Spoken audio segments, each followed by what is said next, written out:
aging into debt-free home ownership. More than 40% of homeowners now own their homes outright. That is the highest share ever recorded. And the number is only growing, and it's making young people hate you.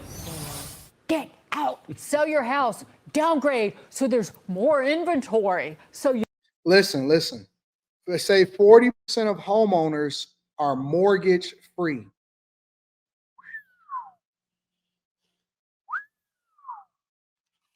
You know what that said? You know what that means? Y'all want to know what that really means? I could tell you what it means.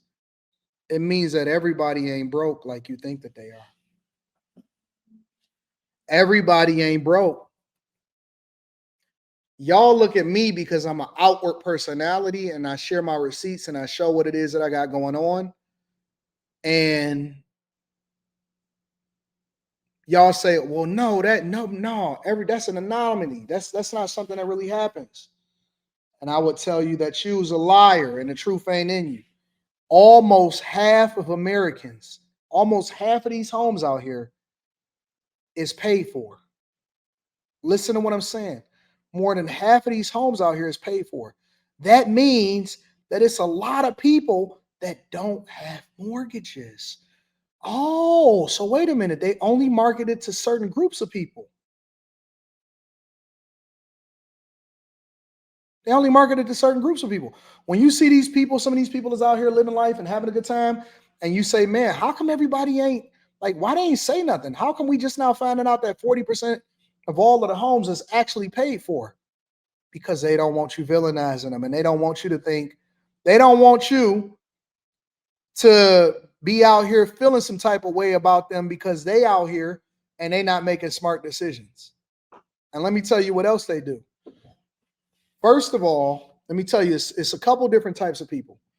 The first type of person is a person that's trying to make sure that their home is paid off before they retire, because then that means that all of their income is not going towards housing; it's actually going towards the things that they want to do, so that they're not tripping in retirement. All right, so that's the first thing. The second thing a lot of them do is they let their children stay there until their children save up to get the home that they want. You're not hearing me. You're not hearing me.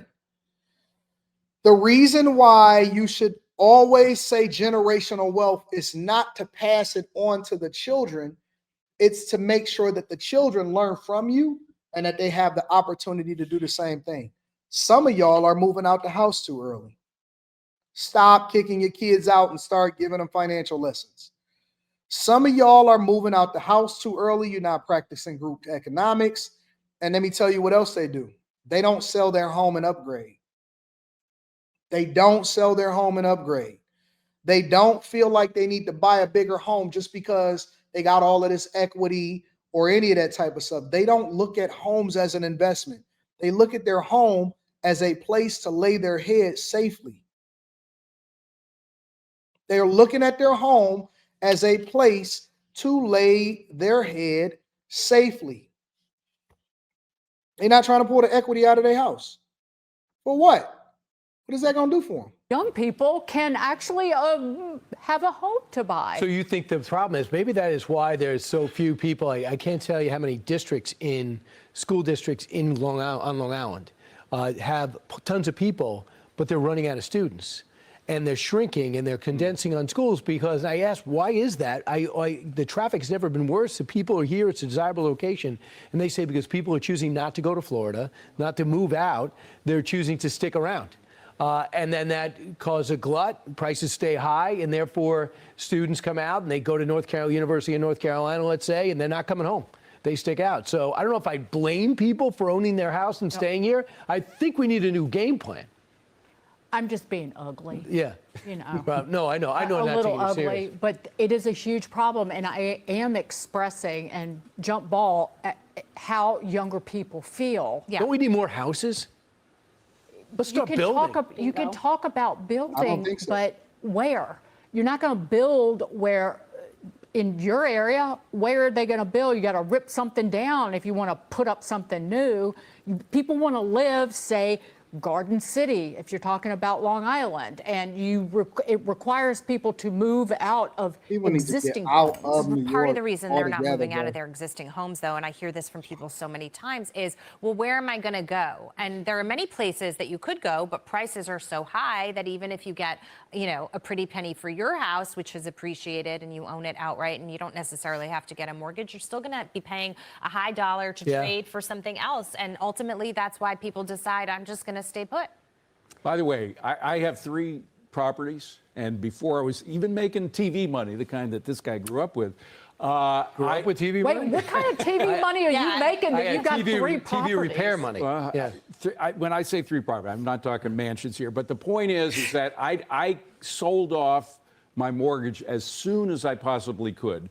And I was influenced dramatically by the 2008-2009 financial crisis because of the fact that I realized that there were a lot of bankers in this world making a lot of money, even on the bad loans. And that I wasn't making the money, and other homeowners weren't making money, and even the people that were getting these BS loans weren't making, because eventually they had their homes taken over. And I just realized, look, should I be giving the bank that money, or should I be taking up? There's a reason why banks are making money with more. But when I say it, I'm crazy.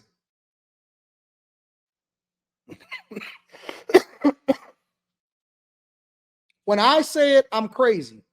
When I say get rid of the mortgage, throw everything you have into getting rid of the debt, I'm crazy. But when he say it, it makes sense though, right? I've been saying this for years. Hey, Anton, you need to finance. You can expand faster. No, I'm comfortable. My life is good.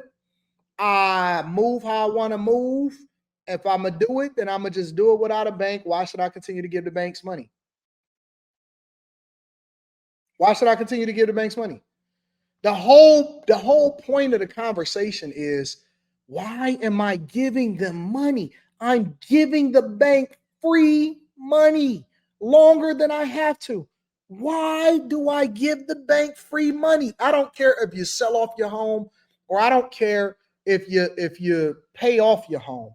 Either way, if you are holding on to a mortgage longer than you have to, you're giving away free money. I don't care what kind of new math you try to make it make sense on. I don't care what kind of interest rate that you have. You are giving the bank free money. Stop justifying it by saying, well, I only got a 3% interest rate. You're still giving the bank free money. What about a 0% interest rate? What about zero? Zero. What about zero? I don't want to give them nothing.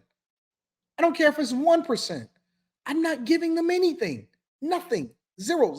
Nada. I'm not giving them nothing. Now, they don't call me crazy, but that's cool. I'm cool with that. Mortgages. Crazy as a fox. It had more to do with making sure that I scrapped all my savings together in order to pay off those mortgages than anything else. And I think a lot of people paid off his mortgages. He got rid of the mortgages. He did whatever he had to do to get rid of the mortgage. In my position, and yes, I'm a boomer, shoot me if you want. But different situation than now, because I have a 2.5% mortgage. I'm not paying it off till year 29 and day 364. 2.5% mortgage. Wow. I'm not the only one who has them. We got them. We had them but during you're COVID. not going to get rid of something like that. No, that's even free if money. you have again, my mortgages were taken. First property I bought was a little apartment in Manhattan, which you had to buy with cash at that time. And so I bought that with cash. Then I had 2 mortgages. I paid them off when mortgages were still cheap, because I realized that as cheap as mortgages were back then, bankers were making a hell of a lot more money than most of us, and they were making the money by offering mortgages. So I figured, I'll just keep the money to myself. Tom said it best, I think, last hour. And that's how we're able to invest in the things that we invest in, is because I don't have the same carrying costs as everybody else. So whereas you say, well, what kind of extra money did I have? And I'm saying, well, all of my money goes to investments because I don't have anything else. Do you know? Okay, remove the money aside, y'all. Do you know how and why I live such a phenomenal life? No matter what amount of money is, even if it's just 5% of whatever it is that I take in, because I don't have regular expenses like everybody else. And so I can allocate my money to investing and doing whatever I want to do because I don't have the same costs. I refuse to jump into a high interest credit card and be paying interest on that bitch. I refuse to be giving some money to the student loan companies. I refuse to do A, B, and C. I'm not giving you nothing. Everything is coming to me. I'd rather reinvest in myself than give it to the bank.